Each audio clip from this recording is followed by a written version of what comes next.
Nathan Cox here. Thanks for joining us around the home. I have got a great project for y'all.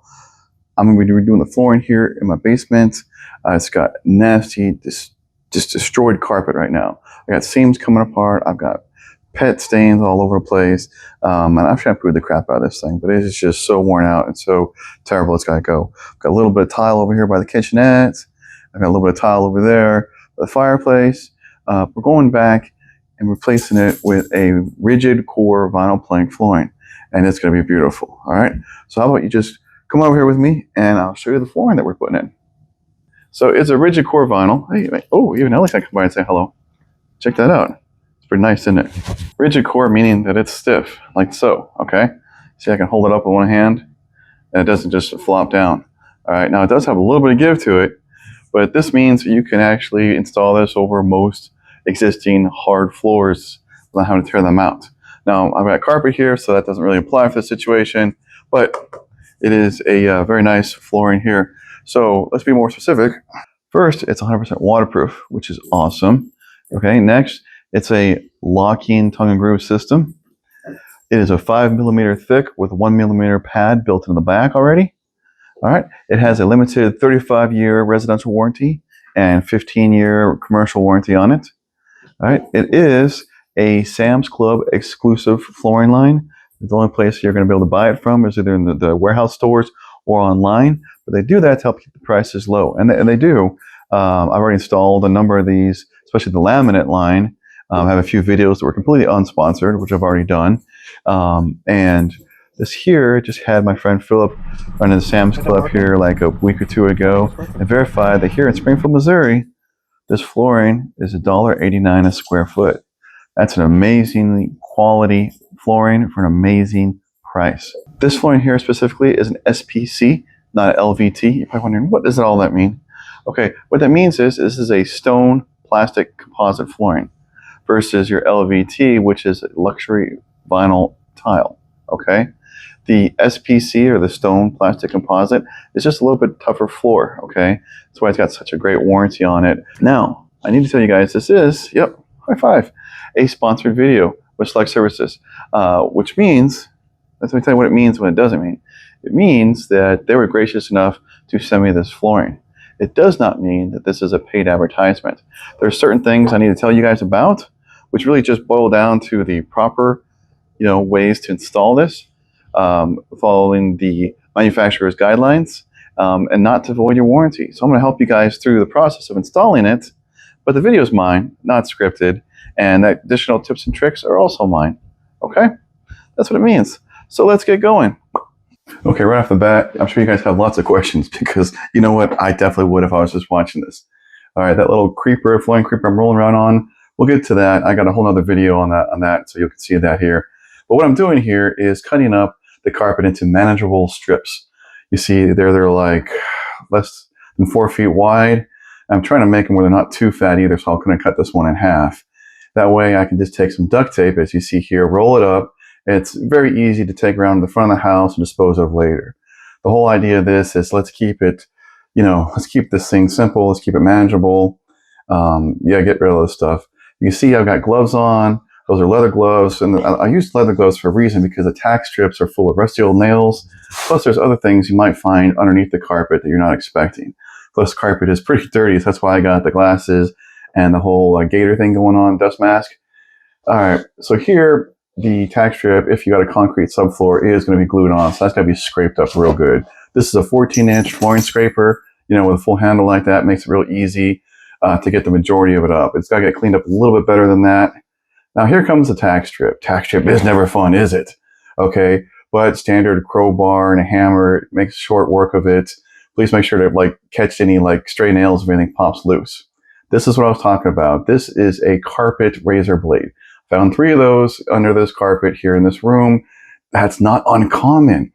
I mean, if you know all the different things you find inside walls to get thrown away as a house is built. But yes, razor blades underneath carpet. Anyways, back to the tack strip. It's just going to get all of it up and then cleaned up. So shop vac working on your side is going to be like, your best friend. All right, good girl. All right, we're going to talk about some power tools now. Got the carpet all the way, at least in this half of the room, but still got the tile It's right here by the fireplace, and a towel behind me by the kitchenette. Now you can take a hammer, and a big chisel. And if you're going to do that by hand, if you're in your 20s and you're still crazy gung-ho about just have way more energy than you really ought to, they do make chisels with a protective disc on it, so you don't smack your hand. I would suggest like a small sledge, like a 2-pound sledge, and not like a framing hammer. That's going to get you a much better job. But for everyone who doesn't have an excessive amount of energy, if you're in your 30s, especially in your 40s, don't be dumb. Rent something like this or buy it. Okay, first things first, broken ceramic is very, very sharp, okay? And these little chips are going to be flying everywhere. So make sure you have a good pair of safety glasses on, all right? Now you see that this tool is making pretty good work of this ceramic tile, but you got the mortar underneath and everything to chip up as well. I've got the shop vac attached to it so it can suck up. It's making a huge difference on the dust situation. I do have a filter bag in the shop vac to help keep it so it doesn't clog up right away. It makes a huge difference when you do that. Got a few guidelines I need to go over with you guys. Let's just knock these out, okay? Number 1, planks need to be installed between 65 and 85 degrees Fahrenheit, okay? That's pretty standard living temperatures. So these also are not designed for exterior applications, and it also excludes garages, shops, things like that. Unless you got a super cool she shed / man cave that's insulated, heated, and cooled year round, I guess that's cool.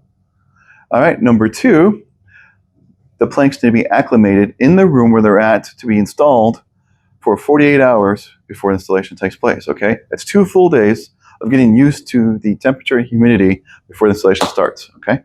Very simple. Number 3, whether it's a concrete slab or wood subfloor, make sure it's clean before you start the install. No dirt, debris, rocks, sand, whatever. Obviously, somebody ruined that for the rest of us because that seems so basic.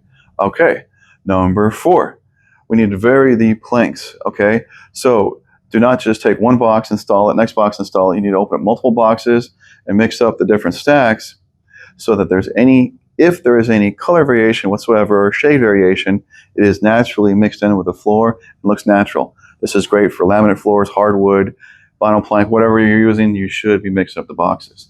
Okay, number 5, okay, the flooring needs to be protected from direct continuous sunlight. So if you got a room that catches the setting sun all afternoon long, just beating down on their windows, really big windows, ceiling to floor kind of thing like that, you need to protect the floor or some fading will happen, okay?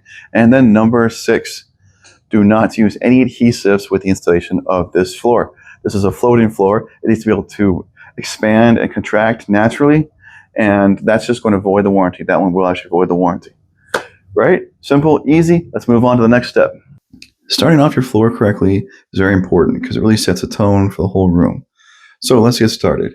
All right, you see those red spacers there? Those are helping to create and maintain the 5/16 inch gap that's required to go around all things. Walls, cabinets, anything that you're working around, 5/16 inch gap is needed for expansion. Okay, without that, you're going to run into some troubles.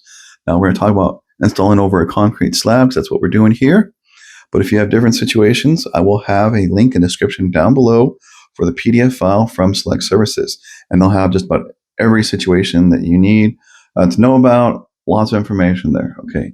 Anyways, previously I said I would talk about the 6mm plastic that I'm rolling on. That's that clear plastic. That's the vapor barrier. It is one of the requirements for installing over a concrete slab. Some of you might be like, wait, there's a padding on the back of these things, right? What's that for? Okay, that padding is more of a sound deadening padding, which works very well. It makes it sound like a very true floor and not like clickety clacky as you walk over it, okay? But so 6mm plastic is required. All right, we also need to make sure that concrete slab is very clean of debris. It needs to be vacuumed off, cleaned off. If there's any spilled paints or stains when you're working down there, that needs to be cleaned before you drop the plastic. Okay, now sometimes the concrete slab is not very flat. Okay, it's going to have dips and high spots and stuff like that. So you need to take a straight edge to make sure it does not vary more than 3/16 inch for a 10-foot span. If it varies more than that, you need to grind down the high spot or fill in the low spot, which you've seen me do just previously with a Portland-based cement flooring patch, okay? Also, if you have expansion gaps, if your concrete slab had expansion gaps cut into it, they do have expansion gap filler for this same situation. Okay, here we go with another row, making sure to stagger the joints and that at least 8 inches long for that first piece. Not only that, but we've also kind of pre-measured out the planks for this row because we're going to have to cut around the cabinet and I want to make sure they land right. So a little bit of planning ahead goes a long ways. My son's helped me just one other time. He's helping me here today. And so you pick up on this pretty easy. Once you learn how to do it, you get in a groove and you realize it's not overwhelming. It's a pretty easy install. But we'll talk about more of that specifically here very soon. But you see, you start off with a short edge, make sure the opposite corner's in, and you're going to tap it in. And since it's locking, you want to make sure each joint is locked in 100%, not like 95%, 100%. Your fingernails shouldn't even fit in between them. Okay? So we're going to do this again. We're going to start off with a short edge. The plank's up in the air about 45 degrees. Then we're going to make sure that as it's close to the, I stepped back a little too far here. You want to make sure it's close to the next row that it's going into. Start with the opposite corner and then tap it in. Speaking of tapping it in, this tapping block here, we really like better than the other one. It's kind of a weighted block. We got it at Lowe's, and it worked really well for the project. The only thing is it had some sharp edges kind of on the bottom, so it kind of ripped the plastic, so we just had to kind of give a little quick sanding. But that's all. Really end up liking that. And having the good tools really makes a difference, okay? So let's talk about this again here, the next plank. So you start off with the short end, and you make sure that that's locked in while holding the plank up in the air about 45 degrees. And you want to make sure it's pushed close to the row you're going into. Get the opposite corner in, and just tap it in. Just tap, tap, tap it in. It wants to go home, so let's send it home, okay? All right? Okay. A little corny, but here we go. Nice, a little bit better angle here. You can see short end in, opposite corner in, and he's just giving it nice taps. The block has a good amount of weight to it, so you don't have to smack it. You don't want to crack that edge. But now here we go. We're coming up to the cabinet, so we're going to have to measure for it. So we really just set it up against there and just make your marks, making sure you still have your proper spacing of 5/16 of an inch, to go around that cabinet on both directions. So we just take the time and mark it with a pencil. If you mark off a little bit, you can erase it. Using a Sharpie, you're going to get kind of stuck, even if you really think your mark's in a good place, because you see we end up using the straight edge and marking too far over. Now we are using tin snips here, which is a little bit hard to use, and you never want to close it all the way, because if it closes all the way, it'll actually crack it.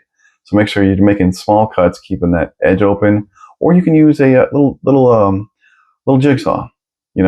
Use a little jigsaw, or you can squirt from both directions. We find it pretty easy working inside the house to snip the short end with the tin snips, and then to score the long way. Okay, make sure you got a good utility knife, the sharp edge. You're going to have to go through a few blades scoring these. You really will. And then have a good straight edge, okay? Making sure you're being safe with that. Even though he's pulling in towards himself, he does have leather boots on. And you notice we only scored it like 3 times. And that was a little mistake that we learned after this one here, is you really should score it at least twice as many times, and it would have snapped easier. So in this case, we're going to have to use a little pair of pliers to help out with that snapping off.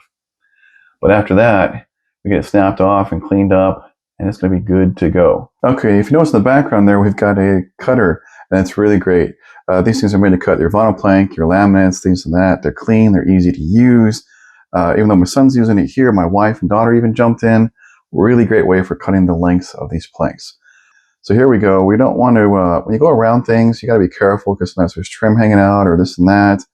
And so here in this situation, we're going to kind of lift up in the middle, kind of give it an arch, sort of pop underneath the trim. And then you just got to be careful here when your joints, that they are a little harder, obviously, to work in when you're going around cabinets or door jambs, which a little bit of patience and you'll get them locked in and looking great. All right, speaking of door jambs, here we go. This door jamb in particular is all the way to the concrete, which isn't going to work. That's no bueno. All right, we want the plank to go underneath it. So here is a hand cutting saw, okay, for cutting bottoms of door jambs and things like that. You notice it just flipped over. That way you can cut on the left side or the right side of the jamb. Really handy thing, and they're really inexpensive.